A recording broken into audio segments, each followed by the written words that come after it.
С 21 сентября Российская Федерация возобновила рейсы в Кыргызстан. Однако вернуться в Россию мигрантам будет не так-то просто. Пока рейсы осуществляются только раз в неделю и только из Бишкека. Кроме того, цена авиабилетов на ближайшие даты начинается от 65 до 80 тысяч сомов.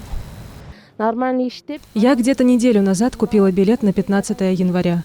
Теперь хотела ускорить процесс и решила добавить и купить билет на ближайший рейс. Но за неделю цены резко подскочили. Если неделю назад брала за 46 тысяч сомов, то сейчас билет стоит порядка 66 тысяч. Теперь не знаю, что делать. Помимо покупки авиабилета мы должны же ведь жить на что-то по прибытии в Москву. Было бы хорошо, если государство помогло бы в решении данной проблемы. Гульнара Конгурбаева ухаживает за своим внуком, который болеет аутизмом. Каждые полгода они с ребенком проходят обследование в одной из клиник Москвы. Последний раз проходили лечение в прошлом году.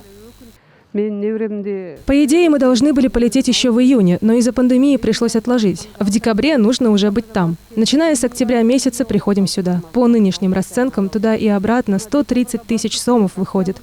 Только для меня. Для внука, если даже со скидкой, выходит примерно 100 тысяч. Плюс еще лечение более 200 тысяч. В Кыргызстане не могут лечить моего ребенка. Куда смотрит государство? Куда теперь деваться нам? Агентство гражданской авиации не может повлиять на ценообразование авиакомпаний, несмотря на многочисленные жалобы населения на дорогие билеты в соцсетях. По их словам, на них возложены функции регулирования и надзора за безопасностью полетов.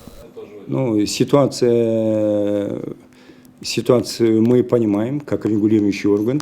Просто в тарифную политику мы влезть не можем, потому что компания у нас это частные компании, российские компании тоже частные, за исключением компании «Аэрофлот». Поэтому указывать и определять цены мы не вправе, это не наши функции. И цены будут формироваться в зависимости от количества рейсов, от загрузки и в целом как будет развиваться ситуация. Конечно, мы за то, чтобы открывались большее количество регулярных рейсов. Карантин оставил без дохода сотни тысяч трудовых мигрантов, для которых работа в России – единственный способ прокормить семьи на родине. Многие начали возвращаться домой, где шансов на нормальное трудоустройство еще меньше. Кыргызстан – одна из наиболее зависимых от денежных переводов мигрантов стран в мире, и массовое переселение грозит экономике, а значит и простым людям большими потерями. Миграция, в свою очередь, принесла очень много социальных проблем. И, к сожалению, государство за последнее время не проводит активные социальные мероприятия. Она ограничивается лишь проведением пассивных социальных мероприятий, которые сводятся лишь к раздаче различных социальных пособий. Хочу, к примеру, сказать, что пособие по безработице составляет 300 сомов. Пособие малоимущим семьям составляет 810 сомов. Или инвалиды у нас 2000-3000 получают, или круглые сироты получают 2000 сомов. Житель Карабалты Тариэль вот уже 11 лет вместе с семьей живет в столице России из-за того, что на родине нет работы. Если даже есть, то заработная плата мизерная. Пока у него не имеется российского гражданства, и когда началась эпидемия, он приехал на родину. Теперь не может обратно вылететь. Здесь я пытался найти работу, но заработная плата оставляет желать лучшего. В лучшем случае 20-30 тысяч сомов. С каждым днем можно наблюдать, как в Кыргызстане становится трудно жить. Элементарно цены на продукты такие же, как и в Москве. Нет никакой разницы.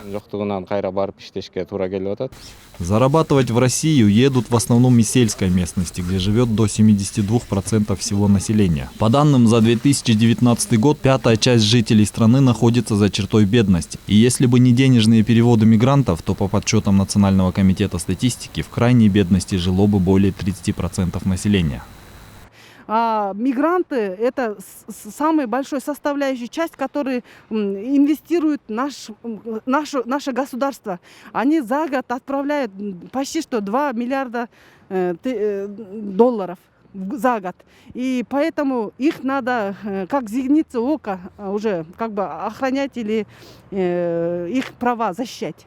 Стоит отметить, пандемия продемонстрировала уязвимость национальной стратегии развития.